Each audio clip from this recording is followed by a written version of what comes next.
Hello everyone, hello dear students, welcome to ATP star the super learning platform. कैसे हो guys? Hoping that all of you are well and taking care of yourself and your family. Guys finally JEE advanced 2020 27 तारीख यानी कल आप सभी का exam है। कुछ ऐसी टिप्स इस वीडियो के थ्रू मैं आप सभी को देने वाला हूं which might be game changing for many of you. तो इन सारी बातों को ध्यान से रखिए, ठीक है ना? सारी बातों को ध्यान दीजिएगा और जो भी आपको बहुत हेल्पफुल टिप लगे उनका ज़रूर यूज़ कीजिएगा, ठीक है? तो चलिए शुरू करते हैं। छोटा सा सेशन है आप सभी के लिए। देखो यार, सबसे पहली चीज़ तो ये एक मैराथन रेस की तरह होता है। चाहे आपने कितने ही टेस्ट पहले दिए हैं बट स्टिल एक मैराथन है, क्योंकि पेपर 1 है और हमारे पास पेपर 2 है और बहुत ब्रेनस्टॉर्मिंग हमें इसमें करनी होती है, तो हमारा एनर्जी बहुत ज़्यादा जाता है।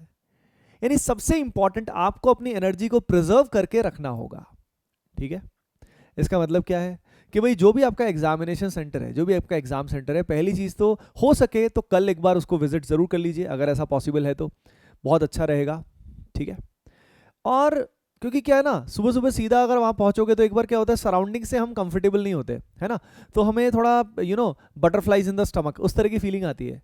तो अगर हम पहले से ही अगर हमने माहौल देख रखा होता है, स्कूल देखा हुआ होता है, जहाँ पे भी हमारा सेंटर है वो देखा हुआ होता है, तो we feel much comfortable with the surroundings naturally. तो हो सके तो कल सेंटर को एक बार विजिट कर लें, अच्छा रहेगा। उससे आपको पता भी लगेगा कि रूट कहाँ पे है, कैसे पहुँचना है, क्या करना है, ठीक है? ताकि उससे लास्ट टाइम की जो एंग्जाइटी है, लॉजिस्टिकल जो एंग्जाइटी है, वो खत्म हो जाएगी। हो सके तो ऐसा ज़रूर कीजिए, ठीक है? अगली चीज़, सेंटर पे बहुत ज़्यादा पहले भी पहुंचने की ज़रूरत नहीं है, ठीक है? जब हम पिछले दिन अगर कहीं जैसे मान लीजिए स्टे करते हैं और एग्ज़ाम सेंटर के पास ही होते हैं, तो उससे फ़ायदा यही होता है कि हमको बहुत एडवांस में पहुंचने की ज़रूरत नहीं पड़ती। तो उससे क्या होता है कि हमारा जो, अगर कई बार क्या होता है कि पेरेंट्स पहुंच जाते हैं, बच्चे पहुंच जाते हैं, पूरा 2-3 घंटा पहले एग्ज़ाम के सेंटर के सामने आसपास घूमने लग जाते हैं, बैठ जाते हैं। यार मजबूरी की बात अलग है, लेकिन हो सके तो ऐसा ना कीजिए, क्योंकि उससे पता क्या होता है, जैसे उससे मतलब क्या होता है, 1-1.5 घंटा आपका एनर्जी लॉस हो जाएगा, पक्की बात है, ठीक है? तो जब तक तुम्हारा एग्जाम स्टार्ट होगा ना, तब तक तो काफ़ी एनर्जी आपकी डाउन हो चुकी होगी, ठीक है? बैटरी थोड़ी सी डिस्चार्ज होने लग जाएगी। तो अगर मजबूरी तो लगवाते, लेकिन हो सके तो आप एग्जाम के सेंटर पे बहुत ज़्यादा पहले भी ना पहुंचे, जो रिपोर्टिंग टाइम है उसके आसपास ही आप पहुंचिए, that would be more than enough, ठीक है? क्योंकि ये लंबा गेम है ना? क्योंकि काफ़ी स्टूडेंट क्या करते हैं, पेपर के दौरान अपना मोमेंटम लूज कर देते हैं, एनर्जी लूज हो जाती है और पेपर 2 तक तो एनर्जी और भी डाउन हो जाती है ना? अगली चीज़ मैं आपको बता देता हूँ कि जो बीच में ब्रेक होता है, बीच में जो 2 घंटे का ब्रेक होता है, उससे रिलेटेड भी मैं आपको सभी को बता देता हूँ। बहुत स्टूडेंट पूछना चाह रहे होंगे। जब मैं मेरा जो जेईई एडवांस था, तो उस समय भी ऐसे ही हो रहा था। उस समय एक्चुअली 3 पेपर थे, थोड़ा पैटर्न डिफरेंट था 2006 में। और फिजिक्स का पेपर था, फिर 2 घंटे का ब्रेक था, फिर हमारा पेपर था मैथमेटिक्स का, और फिर उसके बाद हमारा था केमिस्ट्री का, ठीक है? तो इस तरीके से 2 बार ब्रेक्स हुए थे। इस बार आपके पास तो जैसे अभी एक ब्रेक होता है, तो अप्रॉक्सीमेटली 2 आवर के आसपास मान लेते हैं उसको, ठीक है ना? क्योंकि इतना ही टाइम हमें इफेक्टिवली ज़्यादा से ज़्यादा मिल पाएगा। तो इस समय में अपने को क्या करना चाहिए? देखो, मेरा मानना है पहली चीज़ क्या होता है, जब हमने पहला पेपर दिया हुआ होता है ना, तो हमारे दिमाग में सारे के सारे क्वेश्चंस, कैसे किया, क्या किया, जैसा हुआ, बहुत चीज़ हमारे दिमाग में चल रही होगी। पहली चीज़ जो नहीं करनी है, किसी से भी पेपर डिस्कस मत करना, किसी भी तरीके से किसी से भी पेपर डिस्कस मत करना उस समय। मेरा तो यही मानना है कि डिस्ट्रैक्शन का कोई भी स्कोप नहीं है उस समय। आपको यूट्यूब पे भी नहीं देखना चाहिए, ठीक है ना? चाहे हमारा एनालिसिस आ जाए पर आपको यूट्यूब नहीं देखना है, ठीक है? तो यूट्यूब देखना नहीं है, डिस्ट्रैक्ट बिल्कुल भी नहीं होना है ना? तो पूरा फोकस रहोगे। अगली चीज, अब पुरानी यादें भुलानी है, क्योंकि अब देखो वो पास्ट हो चुका है। पेपर 1 आप सभी का पास्ट है, उसको तुम अब नहीं बदल सकते। तो अब आपका फोकस किस चीज पे होगा? अब हमारा फोकस होगा पेपर 2 पे, उसमें अच्छा करना है। पेपर 1 जैसा भी गया है, ठीक है? तो ये नेचुरल सी लेकिन टेंडेंसी हमारे दिमाग में घूमता रहेगा, क्योंकि इतने नए नए अच्छे अच्छे क्वेश्चन हमें देखने को मिलते हैं, जिनमें हमारी हालत खराब भी हो सकती है, हो सकता है बहुत अच्छा हो, बट दिमाग में वो पेपर चलता रहता है, ठीक है? तो आप, क्योंकि बीच में गैप होगा, तो उस समय आप हल्का फुल्का लंच कर सकते हैं, ठीक है? हल्का फुल्का लंच कर सकते हैं। अगर होममेड फूड हो या कुछ हल्का फुल्का, जो आप रेगुलरली फूड लेते हैं, वो हल्का फुल्का फूड आप ले सकते हैं, ठीक है? क्योंकि बहुत ज़्यादा फूड से खाने से दिक्कत भी हो सकती है ना? तो हल्का फुल्का खाना ले लीजिए जल्दी से, जैसे ही ब्रेक आपका हो, सबसे पहला काम यही। क्योंकि क्या होता है, खाना खाने के बाद लगभग ये मान लो 1 घंटे तक लेजीनेस रहती है, नेचुरल है, ठीक है ना, फूड की प्रोसेसिंग में हमारी एनर्जी बहुत ज़्यादा चली जाती है।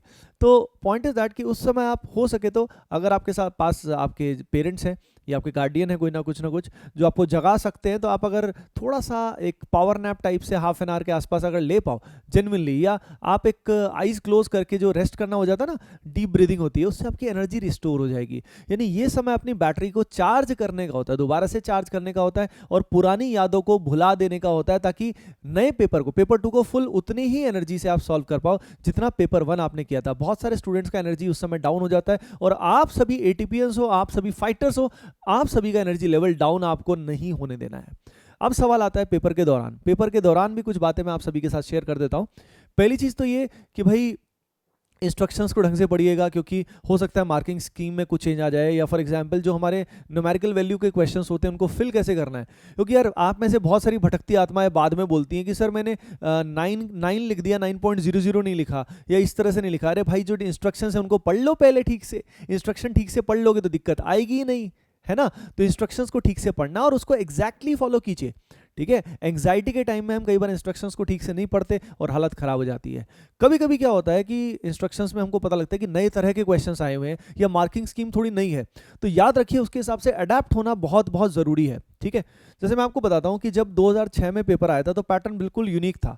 उसमें मैट्रिक्स मैच क्वेश्चन आए थे और 8 नंबर का क्वेश्चन था, 4 ऑप्शन थे, हर ऑप्शन को 2-2 नंबर थे, और वो क्वेश्चन तभी आपको 8 नंबर मिलेंगे, तभी आपको 8 नंबर मिलेंगे जब आपके चारों ऑप्शन सही होंगे। बाद में उस मैट्रिक्स मैच में पार्शियल मार्किंग हो गई थी, पहले ऐसा नहीं था। अब उससे क्या हुआ, जो स्टूडेंट्स बहुत सारे क्या हुए मैट्रिक्स मैच में फंस के ही रह गए, अच्छे अच्छे स्टूडेंट्स का भी सिलेक्शन नहीं हुआ। किसकी वजह से? मैट्रिक्स मैच की वजह से। तो एक्चुअली उन स्टूडेंट्स को पीसीएम आता था, लेकिन प्रेजेंस ऑफ माइंड उनका नहीं था। याद रखिए जेईई एडवांस एक प्रेजेंस ऑफ माइंड का भी टेस्ट होता है, ठीक है। मैंने बिल्कुल ध्यान दिया था उस समय पे कि अरे यार ये क्वेश्चंस में अगर हम पीछे पड़ गए तो ऐसे केस में पता लगे 3 तो हो गए, चौथा नहीं हुआ मुझसे, समझ रहे हो ना। मैट्रिक्स मैच में तो चौथे का भी मल्टीपल ऑप्शंस हैं, तो अगर मेरे से चौथा नहीं हुआ तो मेरा तो सारा टाइम बर्बाद हो गया। यानी उन क्वेश्चंस को मैंने हमेशा लास्ट में लिया, और भी बहुत सारे जो समझदार स्टूडेंट्स हैं उन्होंने लास्ट में लिया होगा। मेरे कई फ्रेंड्स जो थे उस समय पे वो फंस गए उन क्वेश्चंस में, समझ रहे हो ना। तो इसलिए आपको हो सकता है अपनी स्ट्रेटेजी को एकदम से थोड़ा बहुत चेंज करना पड़े, तो बी रेडी टू अडेप्ट। की सिचुएशन आई तो मैं उसी समय एकदम से प्लान करूंगा और उसके हिसाब से प्लान को एग्जीक्यूट करना होगा, समझ रहे हो ना। तो बिल्कुल बाउंड मत रहना कि मुझे यही करना है, क्योंकि पैटर्न माइट चेंज, हर साल कुछ ना कुछ चेंजेस आ ही सकते हैं। कभी किसी तरह का प्रॉब्लम आता है, कभी किसी तरह का आता है। तो be ready for the surprise of any kind in the JEE advance. अगली चीज, हाँ देखिए जेईई एडवांस में अपने को बहुत अच्छा परफॉर्म करने के लिए पूरा का पूरा पेपर 100% अटेम्प्ट करना जरूरी नहीं होता। तो बी सेलेक्टिव, बी चूजी, यानी जो चीज़ें आपको ढंग से आती हैं ऑब्वियसली आप उन्हीं को ही ढंग से अटेम्प्ट करें, उन्हीं पे टाइम स्पेंड करें, तभी आपके मार्क्स अच्छे आएंगे। नहीं तो नेगेटिव मार्क्स हो के बहुत ही लो स्कोर हो जाएगा। तो be selective, be choosy in the topics in which you are strong, ठीक है। गेस वर्क नहीं चलने वाला है, जेईई एडवांस की बात कर रहे हैं यार, गेस वर्क काम नहीं करने वाला है। और ऑप्शंस का फ्रीक नहीं होना है, यानी कई स्टूडेंट्स क्या करते हैं सीधा ही क्वेश्चन देखते ही सीधा ऑप्शन पे जंप करते हैं। अरे भाई क्वेश्चन को प्रॉपर्ली रीड करो, समझो, ठीक है, कि वो पूछना क्या चाह रहा है। यानी ऑप्शंस पे तभी जाना है जब क्वेश्चन को समझ लो एक बार कि क्वेश्चन कहना क्या चाह रहा है। अगर सीधा आप ऑप्शंस पे चले गए, साथ साथ ऑप्शंस पे चले गए, क्योंकि हमारा नेचुरल है कि हमारा ध्यान ऑप्शंस पे भी चला जाता है, तो उससे क्या होगा, आपका दिमाग मैनिपुलेट होने लग जाएगा। यानी याद रखिए जेईई एडवांस में ऑप्शंस वो इतनी क्लोज बनाते हैं कि हर ऑप्शन आपको बुलाएगी, लेकिन आपको जाने का नहीं है, वो बुलाएगी, आपको जाने का नहीं है। समझ गए क्या? ठीक है, तो ऑप्शंस का यूज करना है बाद में, लेकिन ऑप्शंस से खुद यूज नहीं होना है, मैनिपुलेट नहीं होना है, आपको उनका यूज करना है। ऐसा नहीं कि उनको देखो ही नहीं, मान लो क्वेश्चन ही आए चूज द बेस्ट ऑप्शन, फिर कहोगे सर आपने तो मना किया था, मैंने तो देखा ही नहीं, ठुल्लू तब देख लेना, ठीक है ना। तो ओके, समझ गया ना मैं क्या कहना चाह रहा हूँ।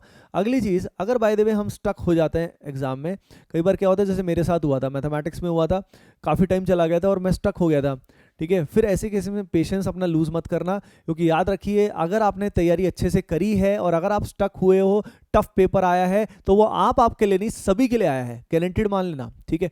तो ऐसे केस में अपने को एक रीस्टार्ट चाहिए होगा, आप थोड़ा सा पॉज लीजिए, हल्का सा पानी पी सकते हैं, हल्का सा हेड डाउन कर सकते हैं और फिर दोबारा से एक रीस्टार्ट कीजिए, नई शुरुआत कीजिए, ठीक है ना। क्योंकि यहाँ पे कभी कभी प्रेशर हैंडल करने का टेस्ट भी जेईई एडवांस्ड होता है, बहुत सारे स्टूडेंट प्रेशर हैंडल नहीं कर पाते, ठीक है ना। तो मेरे साथ भी ऐसा हुआ था जब मैथमेटिक्स के पेपर में, तो मैंने पॉज लिया था 1-2 मिनट के लिए, मैंने रेस्ट किया था, हेड डाउन किया था, and then I started again, okay. और फिर सब सही हो गया था, मैथमेटिक्स में I got a good score.